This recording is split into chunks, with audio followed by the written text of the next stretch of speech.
ఉన్నదల్లా ఒకటి ఒకటి ఏదో తప్పుదాం బట్టి కొంతమంది బహిరంగానే బయటకు వచ్చి రాజయ్య ఏదో చేయాలని ప్రయత్నం చేసిన కొంతమంది సర్పంచ్ లాంటి నవ్య లాంటి వాళ్ళు కావచ్చు అందరూ కూడా ఇంత పెద్ద ఎత్తున ఆరోపణ చేస్తారంటే ఇంతకు మించే ఉండకపోవచ్చు రాజకీయాలు. ఎందుకంటే చిట్ట చివరిన దిగజారిపోతాయి ఇటువంటి ఆరోపణలు చేయరు ఎవరి మీద కూడా. అంటే ఏమైపోయింది అంటే ఇవాళ రేపు సమాజంలో అనేక రకాల రుగ్మతలు పైసలకు లోబడి చేసింది.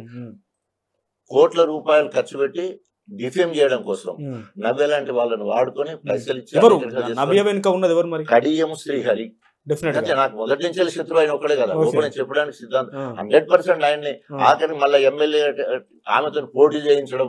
ఎందుకు పోటీ చేయించడం అంటే నేను మాదిగా బైన్ ల్యాండ్ తీసుకొచ్చిన ఆయన బైన్ లోడు మాది కూడా ఎవరు వేయొద్దు మొత్తం మాదిగా అక్కడ మొత్తం కూడా బైన్ లైన్ కడియం శ్రీహరి దొబ్బుతాడు. ఇప్పటికి ఇక్కడ 25 ఏళ్ల కంచె ఆయననే తీసుకున్నాడు. ఇప్పుడు ఆయన బిడ్డ కోసం ప్రయత్నం చేస్తున్నాడు.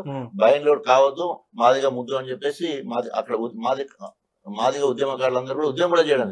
అయితే మాదిగా ఓట్లు నాకు వెయ్యారనే ఉద్దేశంతో ఆమెకు పోతాయని చెప్పేసి ఆమెను మాదిగా బిడ్డ కాబట్టి ఆమె అక్కడ నుంచి ఎమ్మెల్యే కూడా డబ్బులు ఇచ్చి అంటే ఎంత ప్రేరేపించినా కూడా పూర్తిగా తన మీద ఉన్నటువంటి ఒక అంటే ఏ మహిళ చెప్పినటువంటి కొన్ని మాట కూడా నవే చెప్పింది ఇంకేదో జరిగిందని ఇంకేదో జరిగింది అంటే ఎంత ప్రేరేపిస్తారో ఒక మహిళని. చూడండి ఎప్పటిదాకా అక్కడ మాట్లాడొచ్చినా కానీ మళ్ళీ అడుగుతున్నారు. ఎందుకంటే నేను మహిళల గురించి మాట్లాడి నాకు ఇష్టం ఎందుకున్నదంటే ఇప్పుడు మీరు అడిగిన వాళ్ళు చెప్పాలంటే నేను ఆమె మీద అభియోగాలు చేయాలి.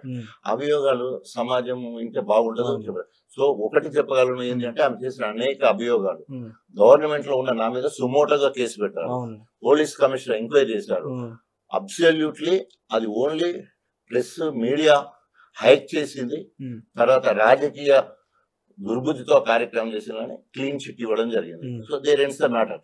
అయినా మీరు అన్నట్టు దానివల్ల అనేక రకాలుగా నేను నష్టపోయిన మాట వాస్తవం. Let's stop this here. నేను ఏమంటున్నాను సార్ మీరు ఎప్పుడైనా ఇంత డిప్యూటీ సీఎం స్థాయి వరకు ఏ స్థాయి నుంచి వచ్చినా అందరూ తెలిసిన విషయమే. సో అనేక ఆరోపణలు ఎదుర్కొన్నారు. ఈ రోజు ఇబ్బంది పడరా? ఎస్ నేను రాజకీయాలకు వచ్చి నేను డాక్టర్గా ఉన్నప్పుడు అనేక సేవా కార్యక్రమాలు చేసిన కదా వీడికి వచ్చి నా పరిస్థితి ఇట్లా అయిపోయిందని ఇబ్బంది పడరా ఎప్పుడన్నా? తప్పకుండా అభియోగాలు వచ్చినప్పుడు ఉదాహరణకి వాన కావాలని కోరుకుంటాం.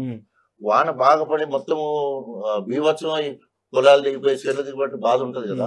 సో అలాంటి బాధ తప్పకుండా జీవితంలో అనుభవించిన. కానీ ఇక్కడ నేను గొప్పగా చెప్పినదంటే బంగారాన్ని వేడి చేస్తే మేలిమి బంగారం అవుతుంది. బంగారాన్ని అట్లాగే ప్రతి కష్టము నన్ను ఎలివేడి చేసింది. నేను ముందు 12,000తో గెలిచిన కడియం శ్రీ అభియోగాలు ఇవే అభియోగాలు 33,000తో గెలిచిన ఇంకా అభియోగాలు 58,000తో గెలిచిన ఇంకా అభియోగాలు 4సారి 37,600తో. ప్రతిసారి కడియం శ్రీహరి అభియోగాలు లేదా కడియం శ్రీహరి ద్వారా ఇంకో వ్యక్తి ద్వారా అభియోగాలు చేయించడం. ఇక్కడ మొత్తం ఎప్పుడు కూడా కడియం శ్రీహరి రాజయ్యనే మాకు వేరే ఉండదు. ఓన్లీ వ్యక్తిగతంగా ఒక వరలో 2 కత్తులు పట్టనట్టే ఇద్దరి మధ్యలో ఇదే జరుగుతుంది. అప్పర్ ఆయన మాత్రం నేనే అవుతాను. ఆయన నాకంటే రాజకీయ దురంధరుడు తర్వాత సీనియర్ లీడర్ అయినా కూడా ఆయన కంటే నేనే ముందు ఉప ముఖ్యమంత్రి అయ్యాను. ఆయన కాలేము నేనే ఉప ముఖ్యమంత్రి. దేర్ ఇట్స్ మ్యాటర్ ఎక్కడ తేలిపోయింది కదా. తర్వాత ఆయనకు నాకు 4 సార్లు పర్సన్ డైరెక్ట్ ఎలక్షన్లు అయినాయి. ఆయన 2 సార్లు గెలిచి నేను 2 సార్లు గెలిచాను. ఆయన 4,000తో గెలిస్తే నేను 12,000 33,000తో గెలిచాను. అసలు కంపారిజన్ ఉండదు. ప్రజా జీవితంలో నేను ప్రజానాయకుడుగా ఆయన రాజకీయ నాయకుడు ఆయన.